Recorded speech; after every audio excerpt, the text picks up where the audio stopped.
नमस्कार दोस्तों, मैं हूं आपका होस्ट जयवीर सहरावत और आपका अपने YouTube channel Hemant tour care में हार्दिक स्वागत करता हूं। दोस्तों, आज का एक और नया वीडियो शुरू करते हैं।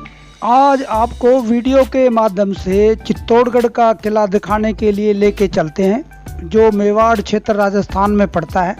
कल हम सवाई माधोपुर से यहां पर अपनी कार के माध्यम से 5 घंटे में आ गए थे, जो लगभग 290 किलोमीटर पड़ता है।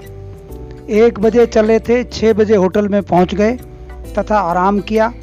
वह आज सुबह 8 बजे किला देखने के लिए आ गए। यहां पर आकर 80 रुपये की 2 टिकट ऑनलाइन लेकर किले के मेन गेट के पास एक व्यू पॉइंट है, उसे देखा। इस किले के अंदर गाड़ी लेके जा सकते हैं और उसी से सारे किले के पॉइंट देख सकते हैं। अगर किसी के पास गाड़ी ना हो तो 3 व्हीलर या टैक्सी भी ले सकते हैं। मेन गेट से आगे महाराणा कुंभा पैलेस देखा, जो सबसे पहले राइट साइड में आता है। ये आज की वीडियो के कुछ मुख्य अंश हैं, जो आगे चल के वीडियो में आपको दिखाई देंगे। चित्तौड़गढ़ राजस्थान राज्य के दक्षिण भाग में मौजूद है। अजमेर से 233 किलोमीटर, दिल्ली और मुंबई के बीच राष्ट्रीय राजमार्ग 8 पर मौजूद है, जहां राष्ट्रीय राजमार्ग 76 और 79 भी आकर मिलते हैं। किला आसपास के मैदानों से अचानक ऊपर उठता है और लगभग 3 किलोमीटर क्षेत्र में फैला हुआ है। किला 180 मीटर ऊंची पहाड़ी पर मौजूद है। यह किला बनास नदी की एक सहायक नदी है, बेरांच नदी, उसके बाएं किनारे पर मौजूद है। चित्तौड़गढ़ का किला भारत के सबसे बड़े किलों में से एक है। यह यूनेस्को की विश्व धरोहर स्थल है। किला मेवाड़ की राजधानी थी और वर्तमान में चित्तौड़गढ़ शहर में मौजूद है। इस किले के परिसर में 65 ऐतिहासिक निर्मित संरचनाएं हैं, जिनमें 4 महल परिसर, 19 मुख्य मंदिर और 4 स्मारक हैं। किले के पश्चिम में कुल 7 द्वार हैं। स्थानीय भाषा में द्वार को पोल कहा जाता है, अर्थात पदन पोल, भैरव पोल, हनुमान पोल, गणेश पोल, जोड़ला पोल, लक्ष्मण पोल और मुख्य द्वार, जिसका नाम राम पोल है। किले में मौजूद कुछ मेन जगहों को आज हम देखने के लिए आए हैं। उनमें महाराणा कुंभा पैलेस, मीरा मंदिर व कुंभ श्याम मंदिर, विजय स्तंभ, समाधीश्वर मंदिर, गोमुख कुंड, श्री कालका माताजी मंदिर, पद्मनी पैलेस, कीर्ति स्तंभ, फतेह प्रकाश पैलेस और एक छोटा चिड़ियाघर भी है। अगर खुला होगा तो वो भी देखने के लिए जाएंगे। अब हम महाराणा कुंभा महल, जो अब खंडहर में है, विजय स्तंभ के पास प्रवेश द्वार पर ही मौजूद है। महल में हाथी और घोड़ों के अस्तबल और भगवान शिव का एक मंदिर शामिल था। उदयपुर के संस्थापक महाराणा उदय सिंह का जन्म यहीं पे हुआ था। उनके जन्म से जुड़ी एक लोकप्रिय कथा है कि उनकी दासी पन्ना दाई ने अपने बेटे को उनके स्थान पर फंदा के रूप में प्रस्थापित करके उसे बचाया था, जिसके परिणाम स्वरूप उनके बेटे को बनबीर ने मार डाला और राजकुमार एक फलों की टोकरी में बचा रहा। इस महल में प्रवेश सूरज पोल के माध्यम से होता है, जो एक आंगन में आता है। रानी मीरा, प्रसिद्ध कवि संत, भी इसी महल में रहती थी। वह महल भी, जहां रानी पद्मिनी के बारे में कहा जाता है, उन्होंने कई अन्य महिलाओं के साथ जौहर के एक कार्य के रूप में खुद को एक भूमिगत तहखाने में चिता को सौंप दिया था।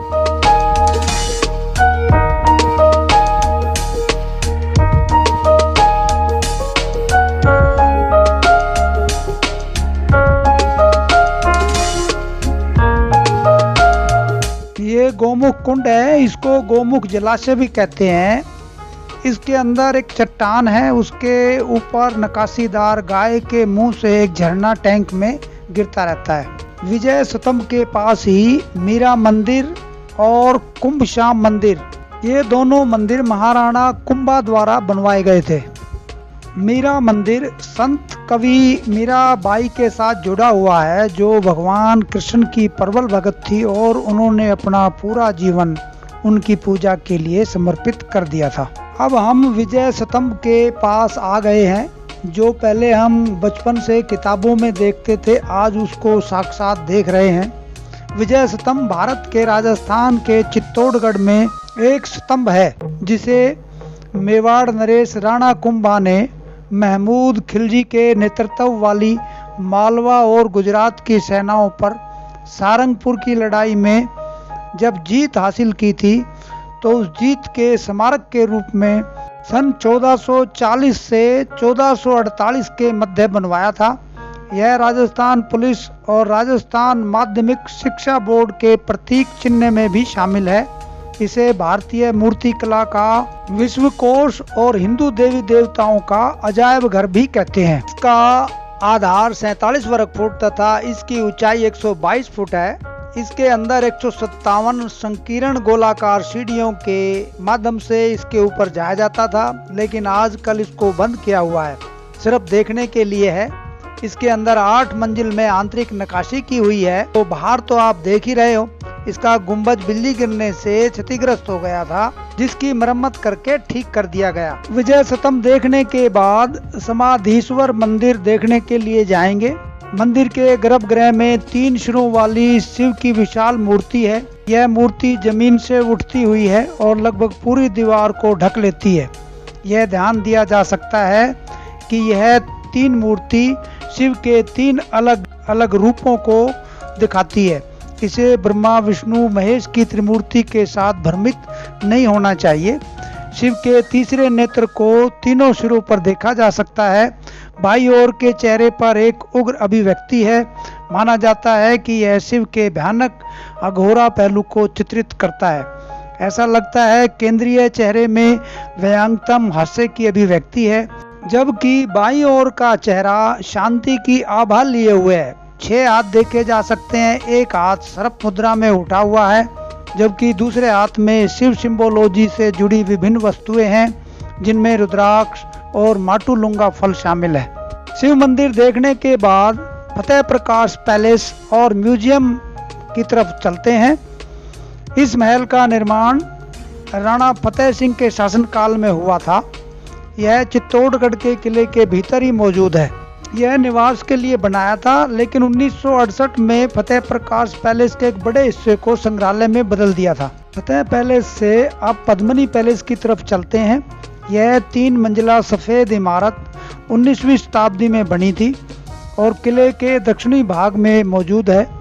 जल निकायों के बीच मौजूद यह वह स्थान है जहां अलाउद्दीन को महाराणा रतन सिंह की पत्नी रानी पद्मनी की दर्पण छवि देखने की अनुमति थी। यह व्यापक रूप से माना जाता है कि अलाउद्दीन पद्मनी की सुंदरता से प्रभावित था और उसे जीतने की इच्छा ने ही चित्तौड़गढ़ को काफी नुकसान उठाना पड़ा था। इसके बाद हुए युद्ध में महाराणा रतन सिंह मारे गए और रानी पद्मनी ने जौहर कर लिया। जौहर का मतलब जीते जी चिता में कूदकर अपने जीवन को नष्ट कर लेना, और उनके जीवन कहानी चित्तौड़ के इतिहास में एक शाश्वत कथा है। दोस्तों, चित्तौड़गढ़ के अंदर बताते हैं इतिहासकार के 3 जौहर हुए हैं। पहले चित्तौड़गढ़ का पहला जौहर सन 1303 ईस्वी में हुआ, जब अलाउद्दीन खिलजी ने चित्तौड़गढ़ पर हमला किया। किंवदंती है कि रूपवान रानी पद्मावती को देखने की लालसा में अलाउद्दीन ने यहाँ पड़ाव डाला। राणा रतन सिंह की पत्नी पद्मनी ने चतुराई से शत्रु का सामना किया। अपनी मर्यादा व राजपूती स्वभाव की खातिर पद्मनी ने विजय स्तंभ के समीप 16,000 रानियों, दासियों व बच्चों के साथ जौहर की अग्नि में स्नान किया था। गोरा और बादल जैसे वीरों ने भी इसी समय पराक्रम दिखाया था। आज भी विजय स्तंभ के पास यह जगह जौहर सतली के रूप में पहचानी जाती है। इतिहासकारों का सबसे पहला और चर्चित जौहर स्थल इसे माना जाता है, लेकिन यह अब भारतीय पुरातत्व सर्वेक्षण विभाग की उपेक्षा का शिकार है। पहचान के नाम पर यहाँ महज छोटा सा संकेत बोर्ड लगा रखा है। इतिहासकारों के अनुसार रानी पद्मावती का दूसरा नाम पद्मनी भी था। इतिहासकारों के अनुसार चित्तौड़गढ़ का दूसरा जौहर सन 1535 ईस्वी में हुआ, जब गुजरात के शासक बहादुर शाह ने चित्तौड़गढ़ पर आक्रमण किया। तब रानी कर्णावती ने संकट में दिल्ली के शासक हुमायूं को राखी भेजकर मदद मांगी थी। कर्णावती ने शत्रु की अधीनता स्वीकार नहीं की और 13,000 रानियों के साथ जौहर किया। और तीसरा जौहर 1567 ईस्वी में हुआ, जब अकबर ने चित्तौड़ पर आक्रमण किया। रानी फूल कंवर ने हजारों रानियों के साथ जौहर किया। जयमल फत्ता भी इस युद्ध में शहीद हुए थे। इतिहासकारों के जानकारी के बाद अब थोड़ी सी अपनी वीडियो पे भी आ जाते हैं। अभी आपने कालका माता का मंदिर देखा।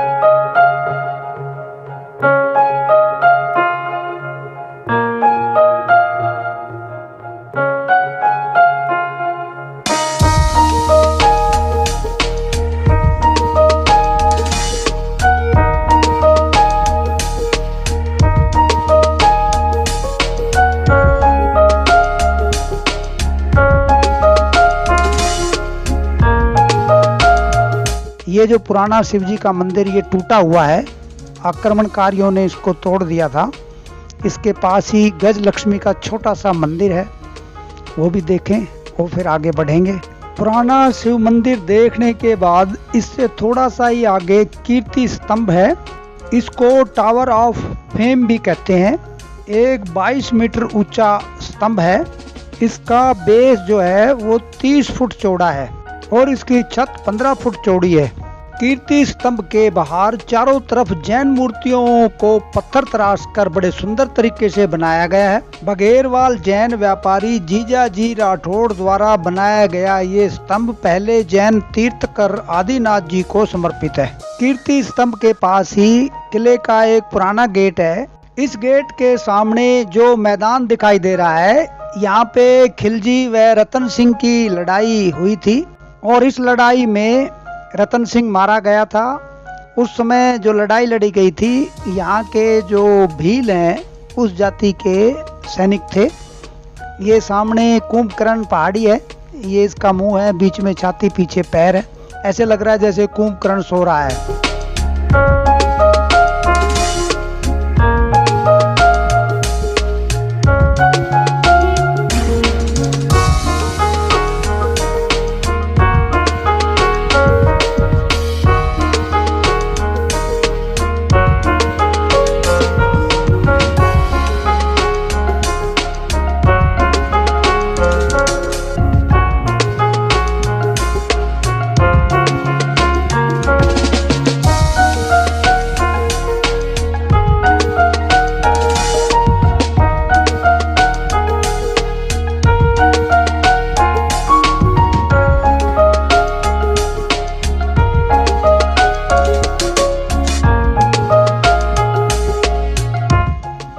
इस गेट को देखने के बाद थोड़ा सा और आगे चलेंगे तो रतन सिंह पैलेस आएगा। महाराणा रतन सिंह द्वितीय राणा सांगा के पुत्र थे। वह अपने पिता के मृत्यु के बाद सिंहासन पर बैठे थे। उन्होंने 1527 से 1531 तक बहुत कम समय के महाराणा के रूप में कार्य किया। महाराणा रतन सिंह द्वितीय ने अपने जीवन काल के दौरान शाही परिवार के लिए शीतकालीन निवास के रूप में चित्तौड़गढ़ के किले के भीतर एक सुंदर महल का निर्माण किया था। चित्तौड़गढ़ किले के उत्तरी भाग में इस विशाल निर्माण को आसानी से देखा जा सकता है, जो अभी आप भी देख रहे हो। महल में प्रवेश महाकाव्य है। महल में जाने वाला द्वार पूर्व की ओर से यह एक विशाल स्तंभ है, जिसके ऊपर एक ऊंचा तोरण द्वार और छतरियां बनी हुई है।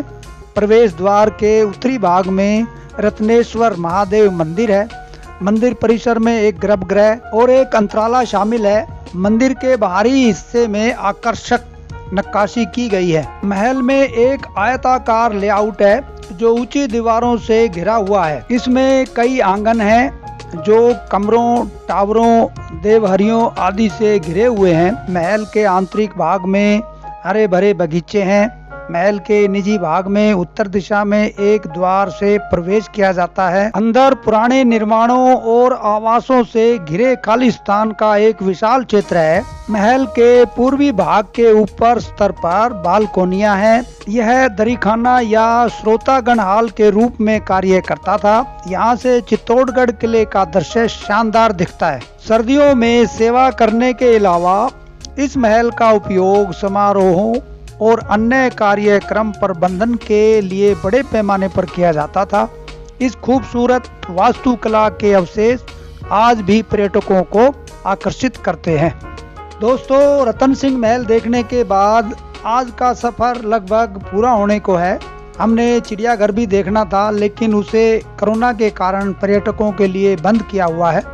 अतः आज का वीडियो यहीं पे पूरा करते हैं तथा अब हम अपना अगला सफर उदयपुर की यात्रा शुरू करेंगे। वह अगले वीडियो में उदयपुर राजस्थान में वीडियो के माध्यम से मिलते हैं। तब तक के लिए नमस्कार, जय हिंद, धन्यवाद। फिर मिलते हैं।